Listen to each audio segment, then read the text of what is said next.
have been discussing this article on the issue of the advisory opinion of the Supreme Court and the entire issue of governor.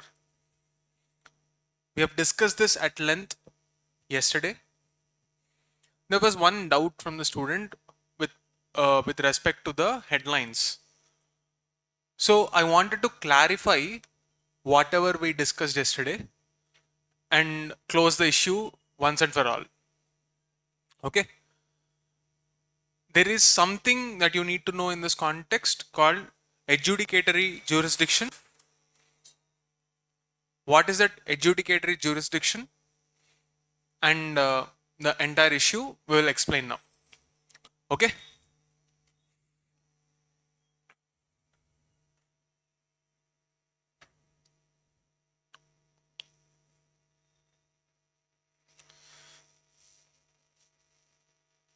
All right.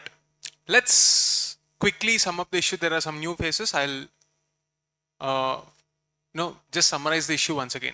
What happened? In April,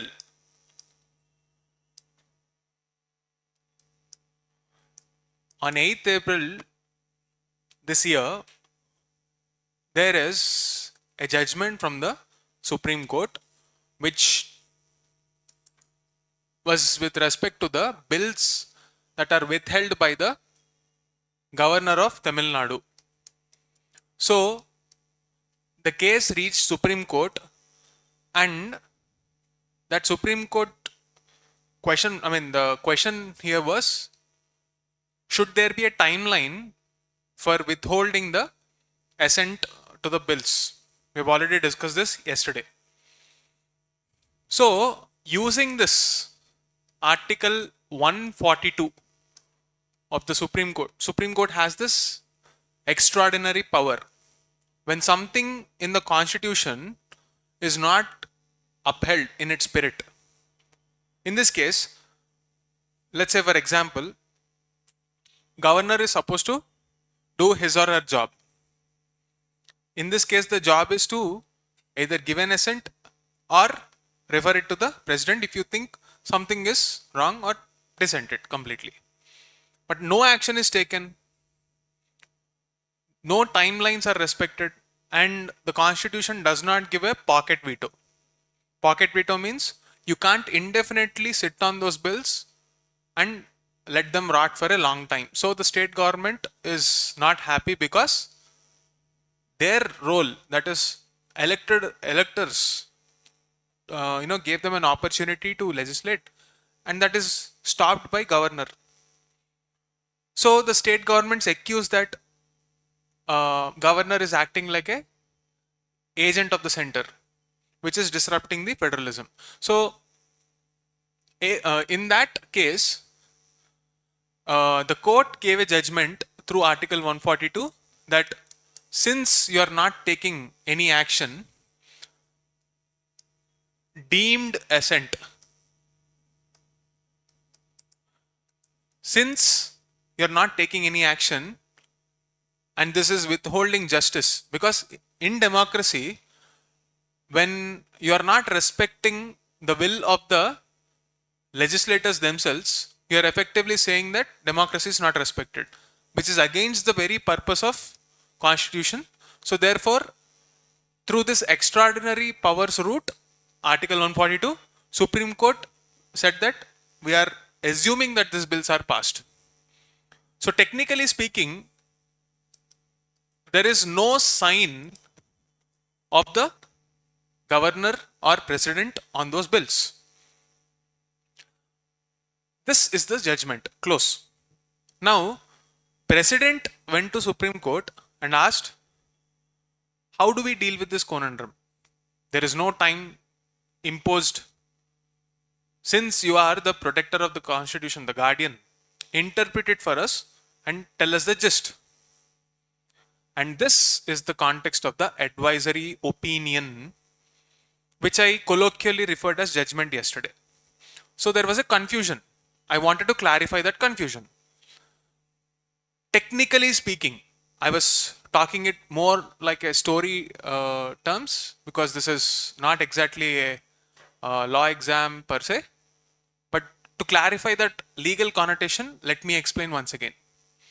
As per law, the opinion in this present case, it is an advisory opinion as per Article 143. It is not the same as the judgment passed by a normal case under adjudicatory jurisdiction of the Supreme Court. There are two different things. So when I am saying that is effectively overruled, I am not implying that the courts are overruling the previous judgment through advisory opinion. These are two different routes. So what happens as per special reference under Article 143 and the adjudicatory jurisdiction, let's say for example 136 or some other articles, those two are two different things. When I'm saying effectively overruled, it means that in all practical cases, the reference given through this advisory opinion will not be negated in the lower courts. So the next time, let's say another state government goes to the court and says that governor is not passing our bill, so use the Tamil Nadu case and impose a timeline of 30 days. It is unlikely it will stand in the court even if you quote this. Okay?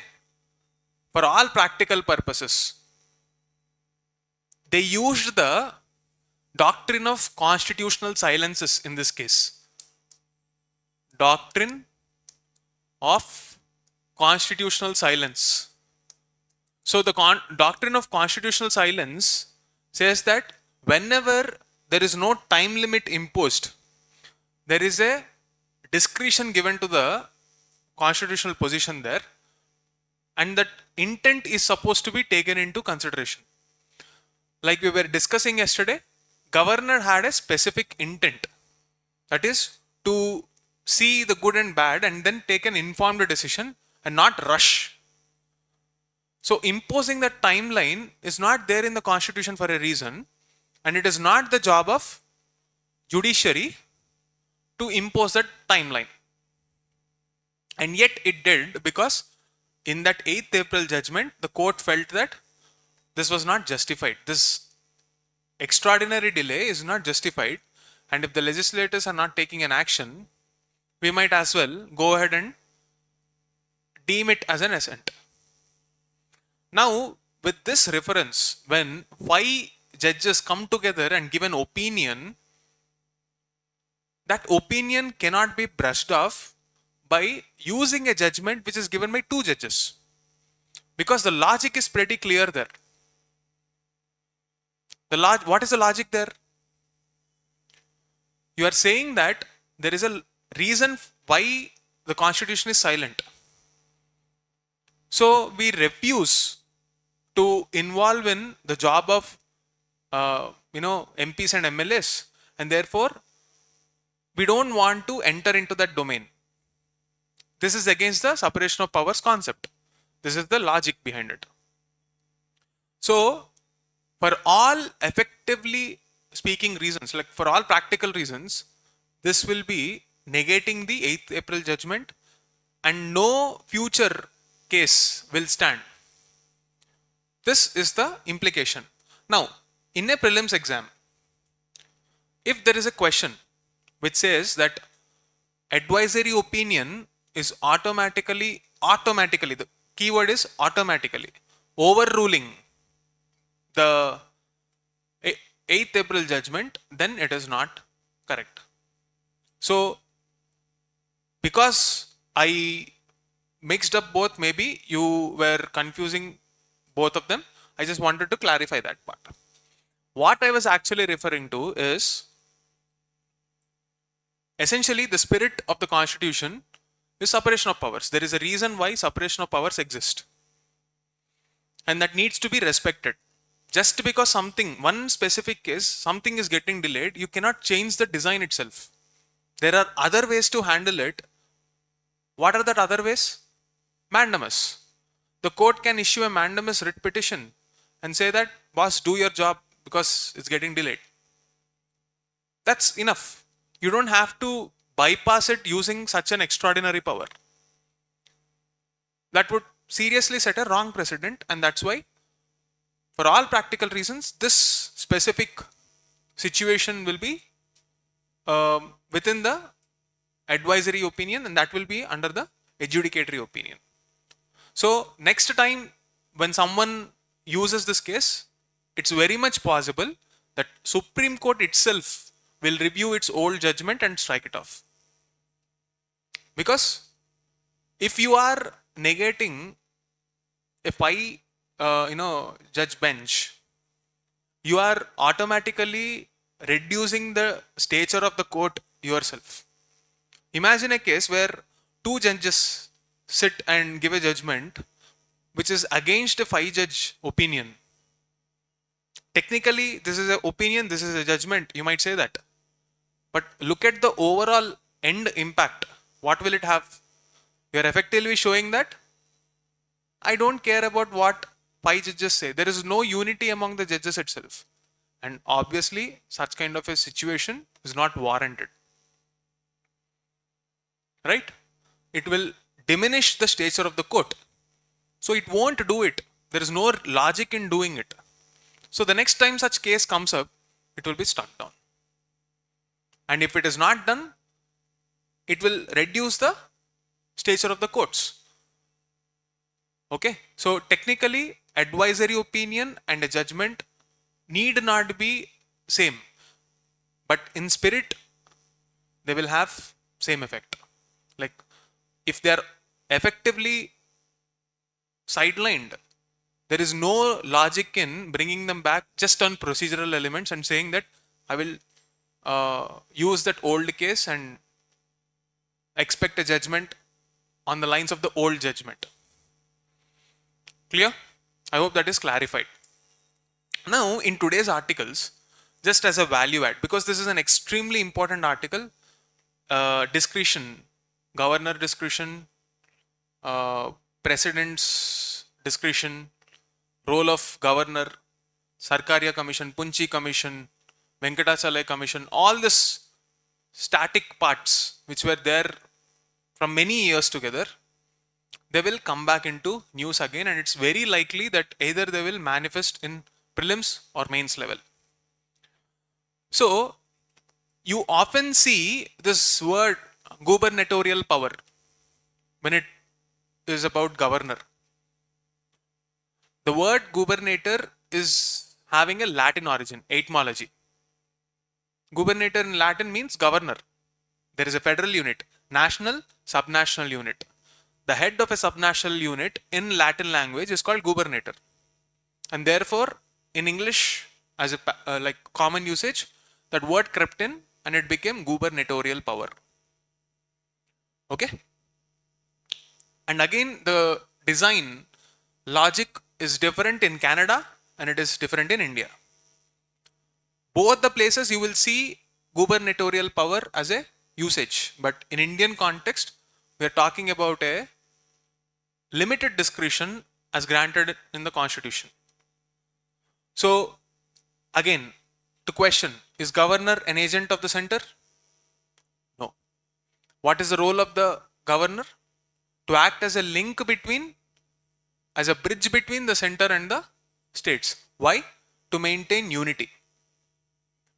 And discretion is given so that we protect the federal, quasi-federal nature of the Indian Union. We discussed this yesterday. And one more thing. Is the governor bound by the advice of Council of Ministers? No, not in this case. Whenever bills are passed, see, basically you are saying that governor is a check on Council of Ministers. And then when, in that case, the bill arrives in the hands of the governor, if it is bound by the Council of Ministers' advice, what is the point of having this check? Use your logic. Why will it be designed like that? So in the exam hall, if you are confused whether a governor is bound by the advice of the Council of Ministers, just use this logic. It will render governor's role ineffective. And therefore, there is a reason why he's not bound by the advice. But is it true in all the cases?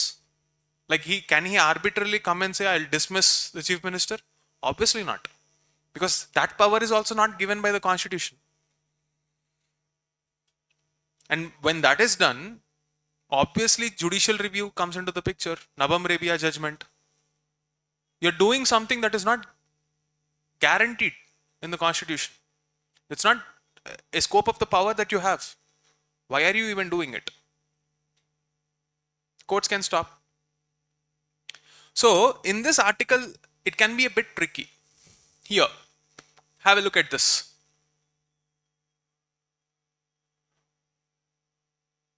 There is a possibility that you might get confused again because of judgments like use of arguments like this. With respect to time limits, Punchi Commission had recommended that the governor should take a decision with respect to a bill for assent within a period of 6 months. It is a committee's judgment. It is not committee's recommendation. It is not a Supreme Court judgment. Don't mix up both. Secondly, the court in its own judgment in the KM Singh case has stipulated a time limit of 3 months for speakers to decide disqualification petition, though no time limit has been prescribed in the constitution. Are these one and the same? We are talking about speaker. We are talking about governor. Even though the doctrine of constitutional silence can apply in both the situations, the intent can be different, right? One is with respect to federalism. One is with respect to, electoral democracy. One is separation of powers. Other is quality of democracy. It's conflict of interest versus separation of powers. Apples and oranges. I think this is a poorly framed argument for that reason. See, you might say, both of them are doctrine of silences, but I would think it's a poorly framed argument for the same reason. And this is why sometimes you might get confused. Fair enough? Like, am I making sense? I think this should not be the way the argument should be presented. But this is the case. So the article writer says the verdict of the division bench in the state of Tamil Nadu to provide time limits to governors is now negated because of this advisory opinion. And the same points are made here also. The article writer feels that, because of the judgment, we are again back to square one. We are again back to square one where governors will continue to, push those timelines. But do you think, is it the design problem or the intent problem? The underlying disease is actually the politicization of the post, not the design itself. So should we address the politicization of the post or the design itself? So there are other people who will argue that anyway politicization is the reality. So we should change the design according to that. I'll ask you a different question. Now if I impose a timeline, I'll pressurize the governor to pass a freebie bill. You are going to lose an election and you can't distribute money. Now I will sign a bill which will empty the state's coffers. You are officially through the constitutional route only. You are spending money to say that every voter above 18 years will get 10,000 rupees. You have to pass the bill in 30 days. I'll quote the old case of, Tamil Nadu judgment. Or I'll quote 6 months. Like, let's pass an ordinance. We'll see later when the session meets. Even model code of conduct is not announced. Now what? He won't take an action. Let's say he also knows in the center the government is changing. Here the state government is losing, their central government is losing. Now what? Rules are made for the worst case scenario only. Just because today it is not, it is very difficult to follow the rules, don't break them. Understand the intent behind them. This is what you should understand through this entire issue. Clear? Done? Let's move forward.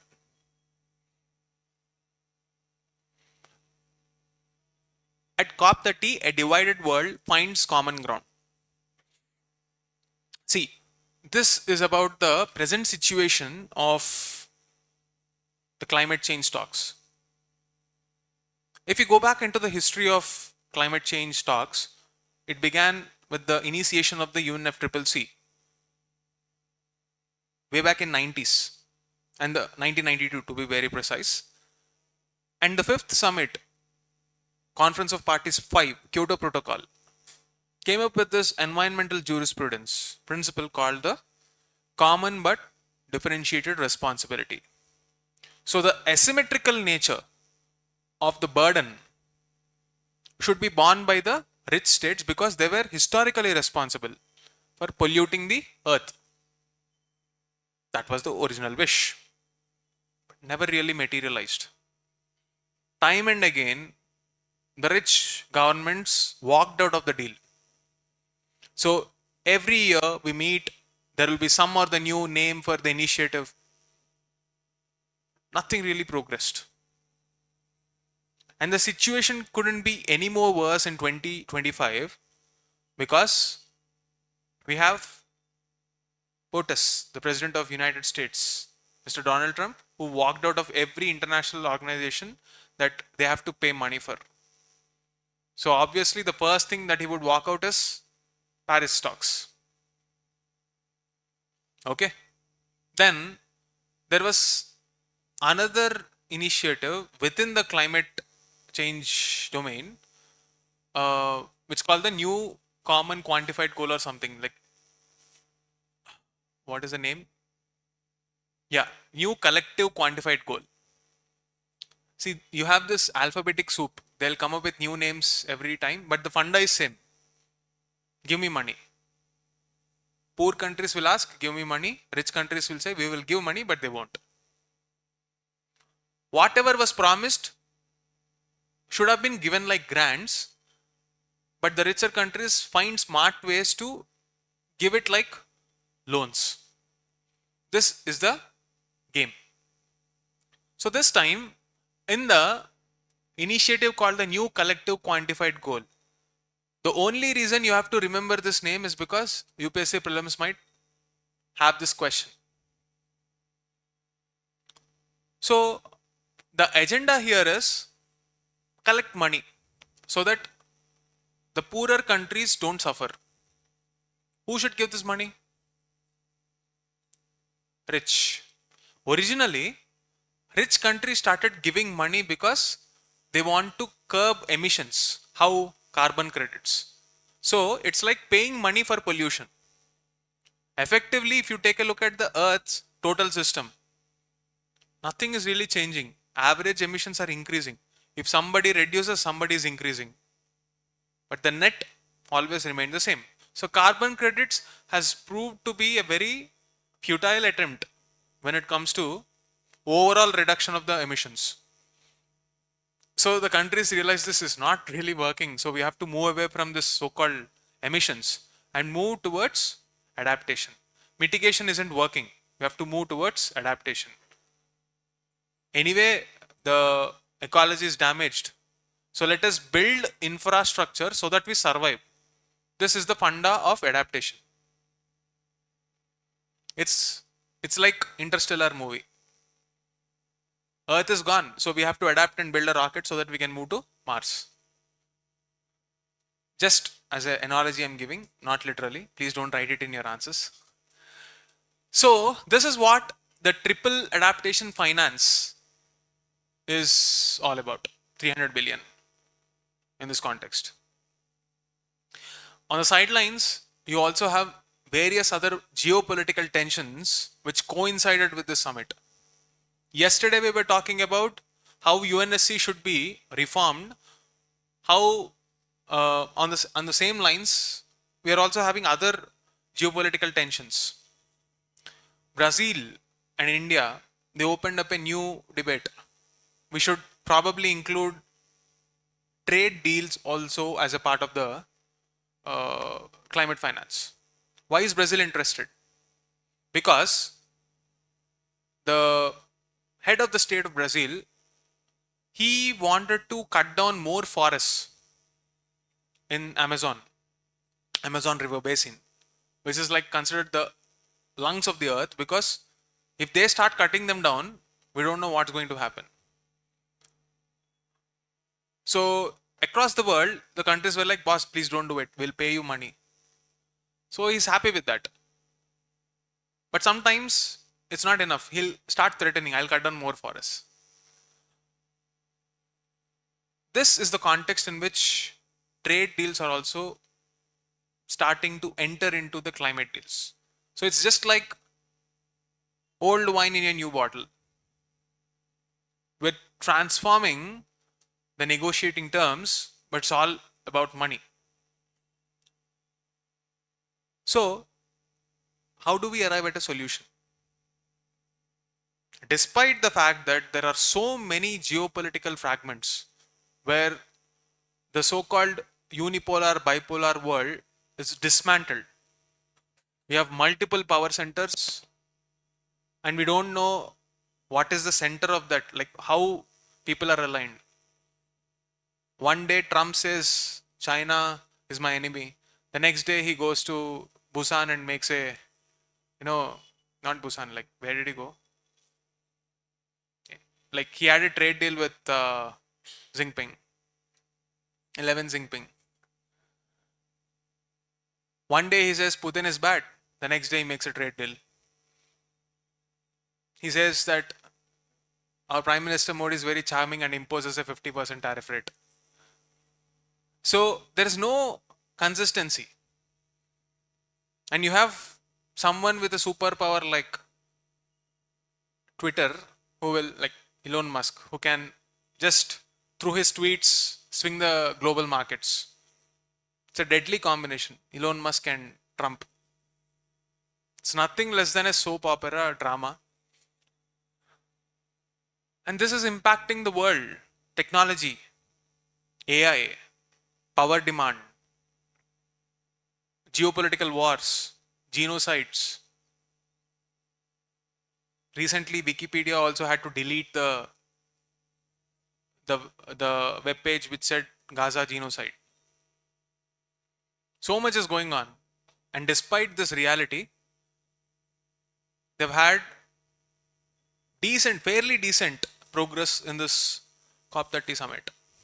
And this is what the article is speaking about. Long story short, did something meaningful happen? Not really. But we have to create an article and write something optimistic, so we did it. End of the story. That's it for the day. We'll meet tomorrow.